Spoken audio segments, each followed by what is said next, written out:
Salve a igreja com a paz do Senhor Jesus. Amém. Peço aos irmãos que têm uma Bíblia, abram as nossas Bíblias no livro de Juízes. Juízes, capítulo de número 7.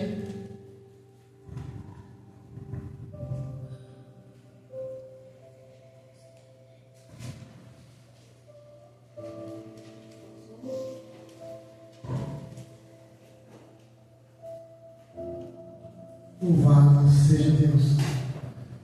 Livro de Juízes, capítulo de número 7, fica depois de Josué, antes de Samuel.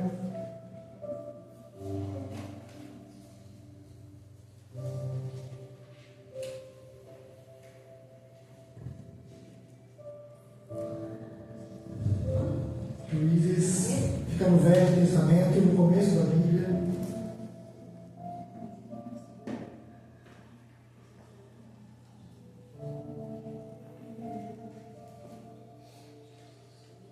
Quem encontrou, diga amém. Quem está procurando misericórdia.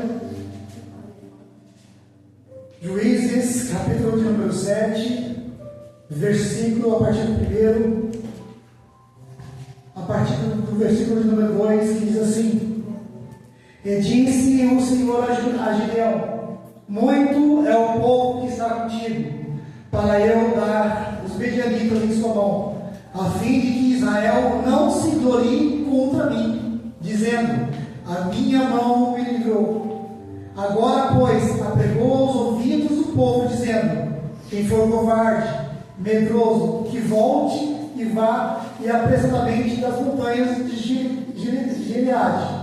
Então voltaram do povo 22.000, e 10.000 ficaram.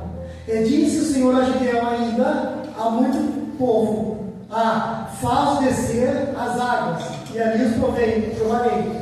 E será que aquele que eu te disser, este irá contigo, esse contigo irá. Porém, todo aquele que eu te disser, este não irá contigo, este não irá.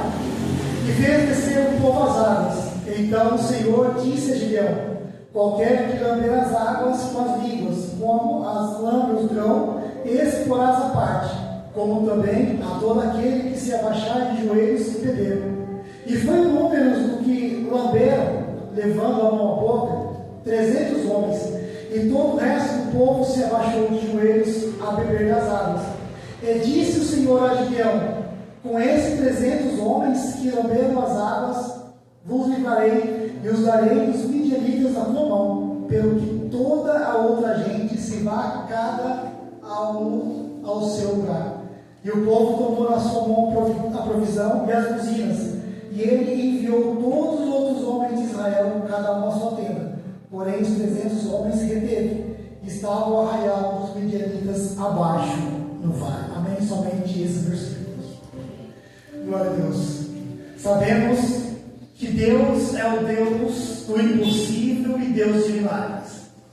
Como nós vimos na palavra devocional, na palavra dos bispos, Deus, Ele faz que a segunda glória dessa casa seja maior do que a primeira. Mas como a segunda casa vai ser maior se a primeira está uma bagunça, se a primeira está invadida, se a primeira não tem nada, se a primeira você olha, está tudo queimado, tudo revirado, está tudo invadido pelos inimigos.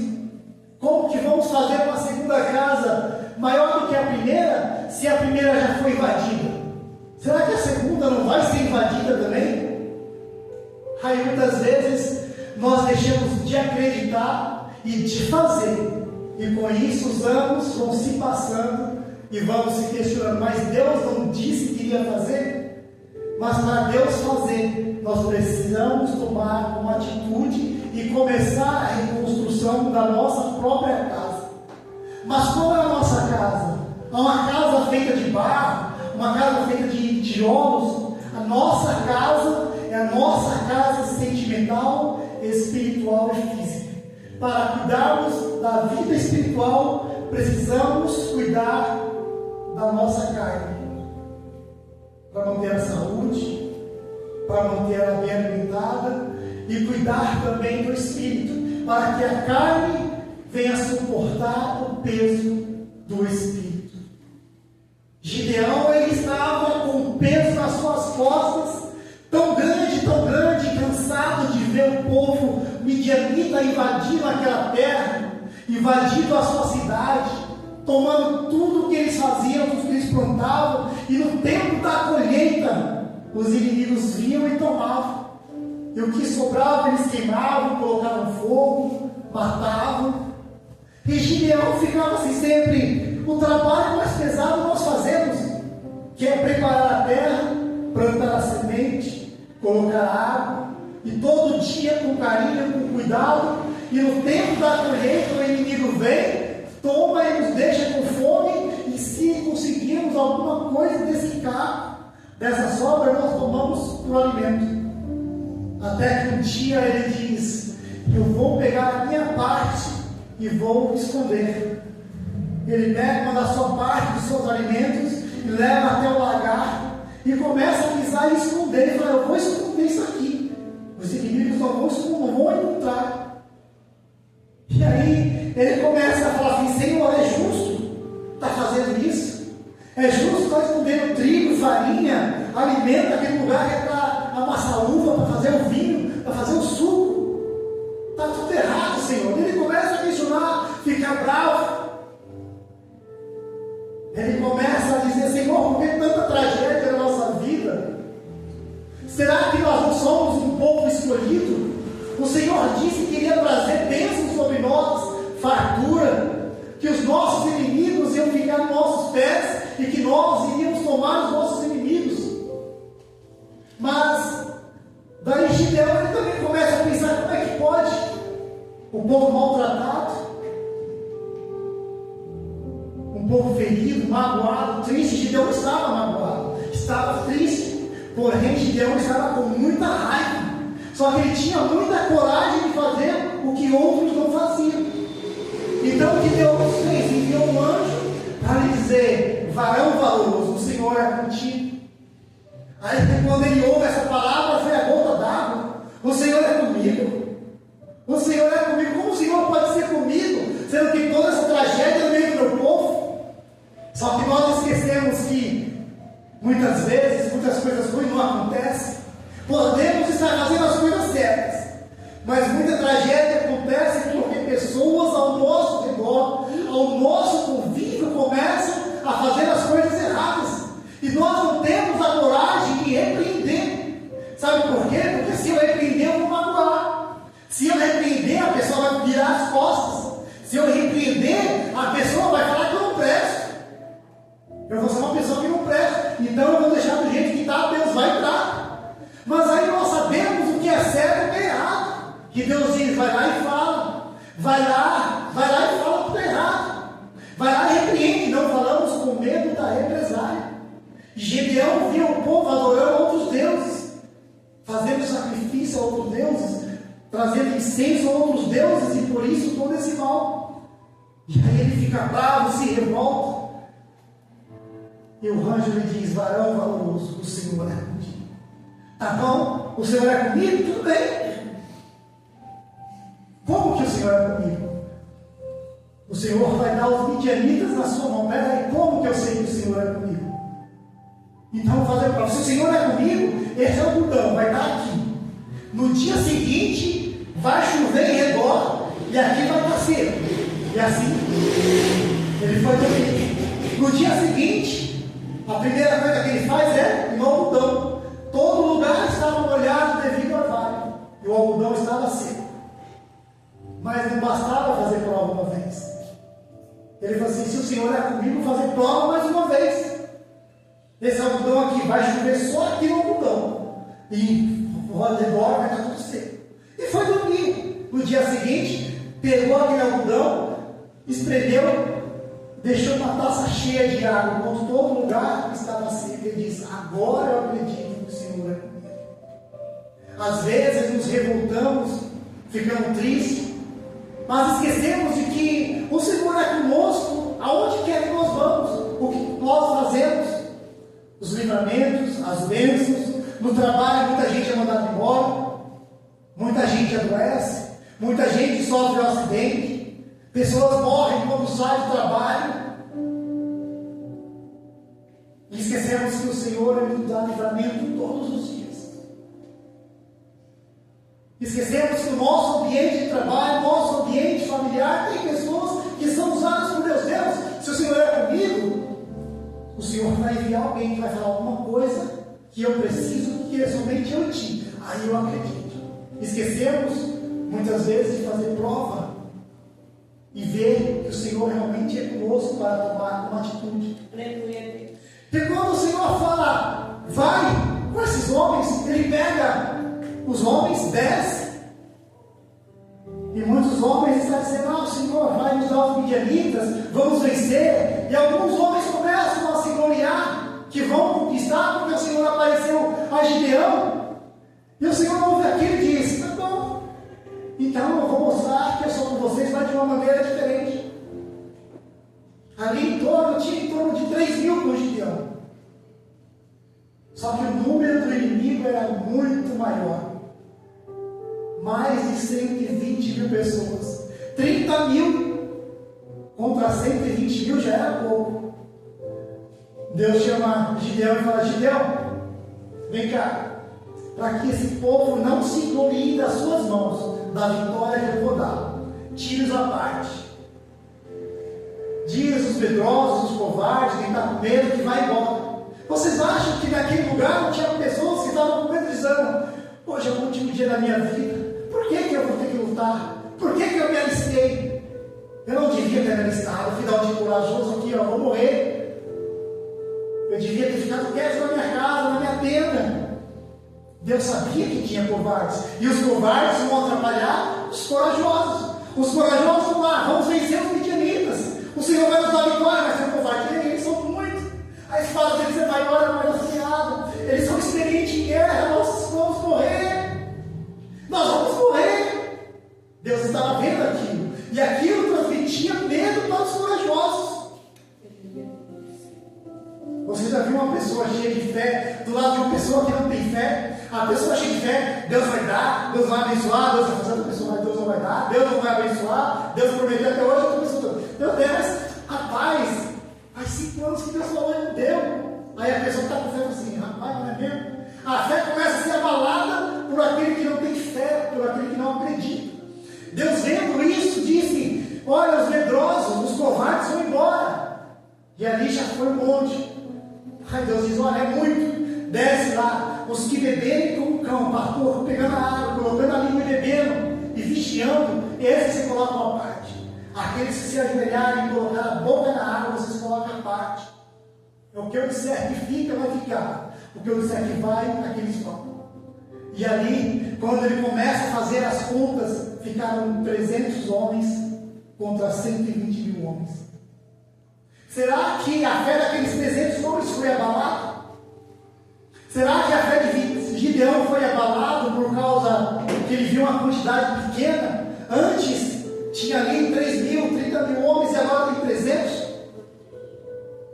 Porque a fé daquele que vê pouco e vê muito é a mesma coisa. Quando Deus promete que vai fazer, pode vir uma nação, 2 nações contra ele. Se Deus fala que vai entregar aquela nação nas mãos dele, a fio da espada, você pode ter fé. Você vai ver um exército na sua frente e Deus vai entregar. Aqueles homens ficam ali e falam, Gideão, e agora? E ele fala, olha, o que eu mandar vocês fazer, vocês vão fazer. E ele pega a buzina, pega uma tocha e vê o arraial lá embaixo, desce e segue. Sabe o que é ele chegar na frente e ver lá no vale aquela multidão de soldados, um exército, como se fossem gafanhotos, 300 homens, apenas contra toda aquela quantidade. Mas o importante é que Gideão não estava sozinho, não só na batalha, mas na fé.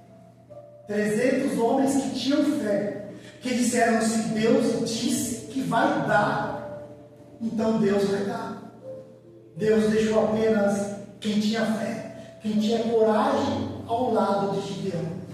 Deus não coloca ninguém do nosso lado para nos atrapalhar, mas alguém que possa nos ajudar. que tenha fé, que esteja na mesma direção, no mesmo pensamento, no mesmo só Deus. Você acha que Deus enviaria algum covarde e diria para aquele covarde: ó, vai, eu sou contigo? Na primeira oportunidade, quando ele visse aqueles 300, ele dizia: eu vou embora. Não importa se Deus enviou um anjo, Deus falou pessoalmente. Se ele não tem fé, se ele não tem coragem, ele vai abandonar o barco, a situação, da mesma fé. Deus dizendo ou Deus não falando com ele. Se nós pararmos de murmurar mais, de dizer: Deus prometeu e não deu até agora, Deus disse que vai fazer e não fez, e se nós colocarmos isso tudo por um lado, dizer: olha, Deus disse que vai dar, uma hora vai acontecer. Deus disse que vai fazer, uma hora vai fazer. Você já viu uma pessoa que entra numa empresa com cargo pequeno, que almeja cargo grande, mas não tem coragem de tomar a frente de um serviço e fazer nem o serviço que é para ele fazer, deixar para outro fazer, subir de cargo, se tornar encarregado, supervisor? Não vai. Porque se não faz o básico, imagina quando tiver um cargo grande. Não vai aguentar o peso, não vai aguentar as cobranças. Alguém que não aguenta uma cobrança mínima, não vai aguentar uma cobrança grande. Aquele que não aguenta fazer o básico, não vai aguentar a voz de Deus dizer: olha, vai, que eu sou contigo. Vai, que eu vou fazer contigo. Gideão, ele só precisou tomar atitude, se revoltar com a sua situação e não se conformar. O restante do povo já estava lá. Todo ano é a mesma coisa. Vamos plantar para quê? Vamos arar a terra para quê? Vamos regar para quê? Se vai vir os midianitas, se vai vir os estranhos e vai colher, vamos ficar aqui. O que sobrar, o que der para comer, vamos comer. O que der para sobreviver, vamos sobreviver. Aquele povo já estava sem fé, sem esperança, sem caminho, sem rumo. Aquele povo já não tinha mais o que fazer porque não acreditava mais em Deus. Antes, o povo que Deus chamou dizendo que ia ser abençoado, que Deus deu no livro, que deu os mandamentos, que deu as bênçãos, que deu a maldição, e que disse: ó, adorar somente a mim. Aquele povo já não existia mais. Nem os antepassados, como diziam agora, eles se prostravam a Deus de Baal, queimavam incenso, sacrifícios a outros deuses. Não se importavam mais com a promessa de Deus. O que era certo para eles era errado para Deus, o que era errado para Deus era certo para eles. Assim vai, para eles estava bom, fazia de qualquer jeito, se sacrificava de qualquer jeito. E quando dizia: Deus está ouvindo a nossa oração, Deus conhece o meu coração, Deus sabe o meu pensamento, mas queimava incenso junto com Deus, enganava os órfãos, as viúvas, tentavam se dar bem à custa dos seus irmãos, achando que Deus estava contente com tudo aquilo, e por isso era um povo amaldiçoado, um povo que Deus permitia que vinha o exército dos inimigos e levava até o que eles não tinham, porque era um povo que não queria saber mais de Deus. Quando eles diziam: Deus, esse sacrifício é para ti, mas eles faziam sacrifício para Baal, e em seu coração, em suas mentes, inventavam como enganar o seu próximo, não dormiam, maquinando a próxima vítima. Isso tudo Deus estava vendo. E Gideão, no meio daquilo tudo, o menor daquela casa, que Gideão ainda disse: como pode? Eu, o menor da minha casa, o menor do meu povo. Mas esse é o gostoso, esse é o importante, o melhor de Deus. Ele pega o menor da casa, levanta e transforma no maior. Nós vemos a história de José, o menor, e no fim de tudo, todos tiveram que se dobrar diante dele. Todos tiveram que reconhecer que Deus enviou José para o Egito para salvar a família e o povo. Assim a mesma coisa, Gideão ele teve que tomar uma atitude, teve que se revoltar com a situação e dizer: Senhor, eu não aguento, eu não suporto, eu não estou feliz nessa situação, o Senhor precisa fazer alguma coisa. Será que eu e você já se revoltamos contra a nossa situação? Eu não estou falando para você questionar ou se revoltar com Deus, mas com a sua situação. O que eu estou fazendo de errado? O que não deu certo? O que eu preciso melhorar? Senhor, me mostra onde eu estou errando para que eu conserte. Aonde, Senhor, que eu estou falhando para que eu faça melhor. Nós não nascemos sabendo fazer as coisas, mas nós aprendemos no dia a dia, no cotidiano. E o que nós não sabemos fazer, nós pedimos orientação para Deus. Quando Deus fala para Abraão e para Sara que ia ter uma filha na velhice, que Sara riu, o anjo olha e fala assim: por que você ri? E Sara mente: não, eu não ri não, hoje disse. Você riu sim. Você acha que Deus não vê quando nós fazemos as coisas erradas e tentamos justificar? No tempo de Jeremias era a mesma coisa. O povo fazia as coisas erradas e tentava se justificar. Por que errou? Senhor, eu errei porque o Senhor, né? Senhor, eu fiz errado porque o Senhor não está fazendo nada, então eu tentei. Então, a desculpa é sempre fazer o errado, mas se justificar. Sabe que está errado, mas vai procurar uma maneira de se justificar. No entanto, o que Deus fala para Jeremias: não ore por esse povo e não peça misericórdia, porque quando você orar, eu não vou ouvir. Quando você fizer sacrifício, não vai chegar. Sabe, a pior coisa é quando nós ouvimos de um profeta, de um enviado de Deus, dizendo: olha, Deus disse que não vai ouvir mais a sua oração. Deus fala que qualquer sacrifício que você fizer vai ser em vão. Pensou em já chegar nessa situação?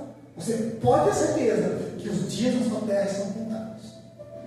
Porque quando Deus deixar de te ouvir as suas orações, e Deus não receber mais suas ofertas, pode se preparar, porque Deus vai levar. Quando Jeremias desce com aqueles 300 homens, ele ouve um jovem contando um sonho, dizendo: olha, eu tive um sonho que uma espada descia no arraial dos midianitas, e era a espada do Senhor e a espada de Gideão. E aquilo foi algo que fortaleceu o coração de Gideão ainda mais, ser o Senhor é comigo, a confirmação de que Deus realmente está comigo. Então vamos, olha, pega as suas buzinas, olha, vai ser para cá, eu não vou mais ser aqui. Vocês fazem o que eu fizer, ninguém faça nada antes e nem depois. No momento que eu fizer, faço. E levou os 100 homens com a buzina e com as tochas, e foi até aquele arraial. Então, quando começou a tocar a buzina, foi como uma buzina de um exército maior do que se podia contar. E aqueles midianitas ouvindo, o Senhor colocou cada um contra a sua espada, cada um vendou os olhos deles e eles começaram a lutar entre si. Deus entrega ao inimigo do seu povo sem precisar que o seu povo lute. Olha a grandeza de Deus. E muitas vezes nós nos preocupamos com o que vamos comer no dia seguinte, qual a roupa que nós vamos vestir, qual o horário que o ônibus passa, qual a conta que nós vamos pagar primeiro. Nós esquecemos que no dia a dia Deus prepara todas essas coisas. Se Deus, Ele fez os midianitas, cada um se virar com a sua espada, cada um matar o seu companheiro, e os que sobraram fugiram. E Gideão os perseguiu e os matou, os restantes do que fugiram. Por que Deus não faria isso com nós? Será que é possível estar desempregado e não ter uma conta paga? Será que é possível estar desempregado e não chegar alguém, ou Deus providenciar a comida diária? Será que é impossível a minha roupa, elas estão gastas, elas estão rasgando, e Deus não providenciar uma maneira de eu comprar uma outra, da maneira que eu quero, do jeito que eu vi? Do jeito que eu vi na loja?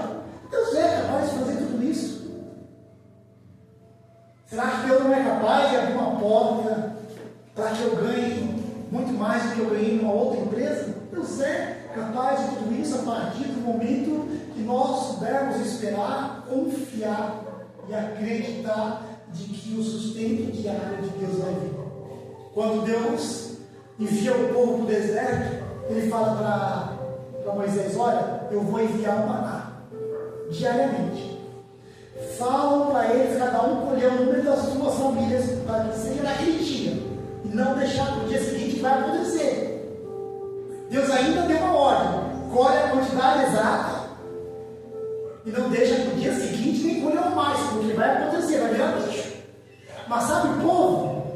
Não, eu acho que Deus vai fazer isso, não vai faltar no dia seguinte, vão pegar mais. E aqueles que pegaram mais, no dia seguinte estava cheirando mal e era bicho, tinha dado bicho. O problema é que quando Deus fala: olha, confia, espera, pode dormir tranquilo, dorme tranquilo, que no dia seguinte estou preparando tudo. E sabe o que fazemos? Deixamos de dormir preocupados porque temos que fazer, temos que ir, temos que pagar, e não dormimos. Ficamos cansados, sobrecarregados, sobrepujados, esquecendo que a mão de Deus que sustentou o povo no deserto, com a coluna de nuvem de dia e uma coluna de fogo à noite para iluminar o caminho do povo, deu maná, deu água. É o mesmo Deus que age nos dias de hoje.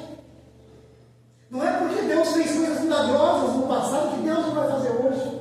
O mesmo Deus que sempre existiu no passado, é o mesmo Deus que existe hoje e vai existir depois de nós. Se Deus criou o homem para comer do melhor dessa terra e deu uma ordem: olha, pode comer de tudo, por que vamos ficar preocupados? Olha, pode vestir, pode comprar, por que vamos ficar preocupados quando falta, se Deus prepara tudo diariamente? Se Gideão tivesse se revoltado e não tivesse acreditado no anjo, que iria acreditar se ele não tivesse acreditado que Deus iria lhe dar os midianitas na sua mão? Iria adiantar ele se revoltado com a situação do seu povo, da sua família, falta de alimento, o povo morrendo, os inimigos invadindo? Se quando o anjo falasse: olha, pode ir, que os midianitas na sua mão, ele fosse comer, disse: são muitos povos ali, a gente volta. Será que ele teria sobrevivido? De repente ele teria morrido na batalha. É por isso que Deus tira aqui um presta da nossa vida para colocar pessoas que prestam, pessoas que estão na mesma fé, na mesma caminhada, no mesmo objetivo, para que nós não percamos a fé, não percamos a esperança, não percamos a inclinação com Deus, o contato com Deus. Mas nós não devemos confiar em outra pessoa, mas nós devemos fazer também a nossa parte. E qual a nossa parte? Orar, buscar, jejuar, acreditar em Deus todos os dias da nossa vida. Ainda que alguém não faça conforme aquilo que estamos fazendo, mas nós vamos fazer a nossa parte. Porque nós fazemos a nossa parte, vamos contagiar a outra pessoa que está do nosso lado, para que faça a mesma coisa. Agora sim estamos numa mesma fé, no mesmo espírito, mas não queremos continuar e não fazemos da maneira que Deus quer. Será que Deus vai atender aos nossos pedidos, às nossas orações, aos nossos sonhos? Sonhos foram feitos para viver, porque quando Deus entrega os nossos sonhos na nossa vida, é porque o próprio Deus já sonhou para nós. Porque Deus não vai colocar o nosso sonho na nossa vida se Deus não for realizado. Senhor, meu sonho é ter uma casa. Então Deus não vai dar um sonho de ter uma casa se ele vai ficar de aluguel a vida inteira. Deus, meu sonho é ter um carro. Deus não vai colocar um sonho se Deus vai mandar na pé de ônibus a vida inteira. Senhor, meu sonho é ter uma empresa boa, ter o sucesso da minha família, comer bem, vestir bem, e ainda dizimar, ofertar, comprar as coisas para a sua casa. Deus não vai dar esses sonhos que não vai cumprir. Nós devemos viver os nossos sonhos diariamente. Viver os nossos sonhos e confiar que se hoje não aconteceu, se Deus permitir e quiser, amanhã nós iremos acordar e os nossos sonhos vai ser mais um passo a mais para realizarmos os nossos sonhos. Gideão, com os 300 homens, Ele fala, vamos, vamos, porque o Senhor nos entregou. Todo mundo na mesma fé, no mesmo Espírito, no mesmo Deus, na mesma confiança. Querendo que todos aqueles homens cantando, se alegrando, caminhando rumo àquele vale para enfrentar os midianitas. Que todos estão ali dizendo, se o Senhor disse que vai entregar, vai entregar. Não é porque eles viram uma multidão de midianitas que se perderia de vista, mais numerosos do que a areia que se podia contar. Nem aquilo abalou aqueles homens, porque eles estavam na mesma fé. Quando se está na mesma fé, pode vir a doença, pode vir a falta de dinheiro, pode vir o desemprego, pode vir a dificuldade, pode vir a calúnia, a mentira, que vão superar tudo, porque estão todos na mesma fé, na mesma espírito. Quando aqueles homens vencem aqueles 120 mil homens sem precisar sacar as suas espadas, foi a confirmação para Gideão de que aquele povo jamais deveria ter deixado de confiar e acreditar em Deus. Pensou 300 mil homens. Se Deus falasse, pode ir e cada um tem que lutar, quantos cada um teria que matar? Deus não deixaria um homem dos 300 morrer, mas todos iriam ter que se esforçar. Quantos de cada um teria que matar? 100? 200? 50? Teriam cada um que lutar com 2 espadas. Toma lá, toma aqui, toma aqui, toma aqui. Mas Deus foi tão misericordioso que fez cada um lutar contra si. E o restante que sobrou disse: vará persíguilos, porque já são seus. Porque se preocupar quando falta o dinheiro? Porque se preocupar quando fica uma conta para pagar? Porque se preocupar quando alguém inventa uma mentira, se você sabe que é mentira, que não é verdade? Porque se preocupar quando vem a calúnia? Porque se preocupar quando as pessoas querem te derrubar e você sabe que você está certo e que quem está com você é Deus? Não importa se estão fazendo reuniões para te tirar do serviço, não importa se estão tentando acender velas para Baal, não importa se estão tentando chamar o tranca-rua, o Zé Pilintra, o Eixo Caveira para te derrubar, não importa se alguém disse: olha, eu comprei um buquê de rosas vermelhas, comprei velas vermelhas, e peguei aqui, 5 mil reais na minha conta que eu tinha para oferecer, para você destruir aquela pessoa. Não importa, sabe por quê? Porque o Deus que nós confiamos, acreditamos e servimos é muito maior do que qualquer trabalho que seja entregue para qualquer demônio nessa vida. Não tem pai de santo, não tem macumbeiro, não tem feiticeiro, não tem bruxa nesse mundo que vai desfazer um trabalho que foi feito por Deus. Eles podem tentar fazer, mas Deus desfaz o laço. Se Deus abençoa, nenhum macumbeiro pode amaldiçoar. Se Deus consagra, não é nenhum trabalho que vai desconsagrar. Se você entra na casa de um macumbeiro e Deus é contigo, por que ter medo de beber um copo d'água? Por que ter medo de comer um prato de comida? Mas aqui é a casa de macumbeiro, de bruxa, eu não vou comer não, vai dar trabalho. Senhor, consagra a ti sempre. O que Deus, o macumbeiro pode consagrar, mas Deus ele quebra toda a consagração.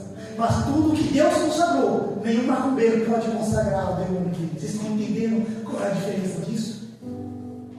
Estão entendendo que a lógica é bem diferente daquilo que Deus dá, porque o macumbeiro faz. Podem dizer que a firma que você trabalha vai falir, vai fechar as portas, que a firma vai abrir falência e você não vai receber. Pode até fechar, por permissão de Deus, mas você vai receber todos os seus direitos, porque Deus é contigo. E se Deus permitir que a empresa fique, vai ser porque Deus viu um justo ali. Quando Deus disse para Abraão: olha, eu vou enviar fogo em Sodoma e Gomorra, Deus disse: Senhor, se tivesse injusto lá, o Senhor tomaria? Sim. Se Senhor, mais uma vez eu seja usado. Se tiver 50 justos, Senhor, Maria, sim. Senhor, que me permita ser usado mais uma vez. Se tiver ali 20 justos, o Senhor pouparia? O Senhor disse sim. Mas, Abraão, me fala logo, é por causa do teu sobrinho Ló? Eu vou tirar de lá. Deus pode destruir uma cidade, pode destruir uma nação, pode destruir um povo, Deus pode falir uma empresa, mas os seus filhos, os seus servos, Deus vai tirar intacto. Senhor, arranhão, pagar todos os direitos. E aqueles que não acreditavam, que zombavam de você e do seu Deus, vão ver Deus fazendo coisas maiores e vão desacreditar quando isso acontecer. Como é que pode? A firma faliu, eu estou até hoje sem pagar e você recebeu todos os direitos. Como é que pode? Você saiu de lá e já arrumou emprego, eu estou até hoje para arrumar emprego. Como é que pode? Aquela doença não chegou na sua casa. Como é que pode? Essa pandemia aí não entrou na sua casa. E eu perdi muitos familiares. Sabe por quê? Porque quem zomba de Deus não fica vivo para contar a história. Quem zomba de Deus vê outros serem abençoados, vê outros serem salvos, mas aquela casa não se salva. Quando Deus envia Josué e diz: olha, vai contra a cidade de Ai, que eu sou com vocês, e que o povo desce lá e são derrotados, e o povo volta derrotado, alguns homens mortos, outros feridos. Josué pergunta: por que isso aconteceu se Deus disse que me daria na sua mão? Aí Deus fala: olha, entre vocês tem fulano, cigano e beltrano que roubaram, que trouxeram o ouro lá de baixo, suas tendas, disse para não trazer, e trouxeram. Por isso eu não poupei, por isso eu não dei livramento. Por causa de um homem, de uma família, Deus permitiu que alguns soldados foram mortos. E Deus permitiu que vai lá, vasculhe a casa. E Josué foi e encontrou os outros. Encontrou tudo que era do outro povo. E Deus disse: agora mate esses homens. Porque quando vocês forem, eu vou dar vitória. É necessário tirar de dentro da nossa casa, da nossa vida, do nosso coração, tudo que não presta. Tudo o peso do passado, tudo o que foi dito de maldição, tudo o que foi dito para trazer peso, para tirar o nosso foco, dizer que nós nunca vamos ganhar, nunca vamos ser vitoriosos. Temos que tirar tudo disso da nossa vida, limpar a nossa mente e dizer: eu sou vitorioso, porque quem me deu foi Deus. Eu sou mais que vencedor, porque se Deus disse que eu sou vencedor, quem é aquele que tentou negar o Senhor? Se Deus disse que eu vou conquistar, quem é aquele que disse que eu nunca vou conquistar? Se Deus disse que eu vou segurar uma criança pelos braços, quem é aquele que disse que eu não vou segurar? Se Deus disse que eu ainda vou amamentar, quem é aquele que disse que eu não vou amamentar? Se Deus disse que eu vou ter uma criancinha para levar para a creche, para levar para a escola, para dizer: minha filha, meu filho, você veio no momento mais difícil da minha vida. Assim, do jeito que eu te amo, eu amo mais o Deus que me deu. Porque no momento de que me faltou a esperança, foi aonde eu acreditei que Deus me deu você como forma de milagre. E quem viu você como mistério vai ver você como uma fonte de água. Uma fonte de água que vai ter 1, 2. Que pessoas vão perguntar: como é que pode? E você vai dizer: eu não posso. Mas foi Deus que me prometeu. Deus me fez uma promessa antiga, que eu seguraria uma criança nos meus braços, que eu aumentaria, que eu levaria para a creche, que eu levaria para a escola, que eu iria no supermercado para comprar a melhor comida, que eu iria na loja para comprar uma roupa, que eu iria planejar o quarto, que eu iria planejar o berço. Se Deus me prometeu, me fez essa promessa, olha o que Deus está cumprindo. Eu acreditei. E aconteceu. Que nem Abraão. Quando Deus fez uma promessa para ele, já tinha uns 80 anos de idade. Quando ele teve um filho, ele estava com 102, 103 anos de idade. Olha o tanto de tempo que Abraão teve que esperar, porque ele acreditou na promessa. Assim como Gideão, quando ele passou a acreditar, quando ele se revoltou com a sua situação, quando ele se revoltou com o jeito que estava tudo errado, ele disse: não é possível, alguma coisa tem que acontecer. Aí Deus disse: é isso que eu quero. Se revoltou com a sua situação, acreditou e confiou. Deus foi e fez milagre através da vida de Gideão. E a palavra é que me diz. As palmas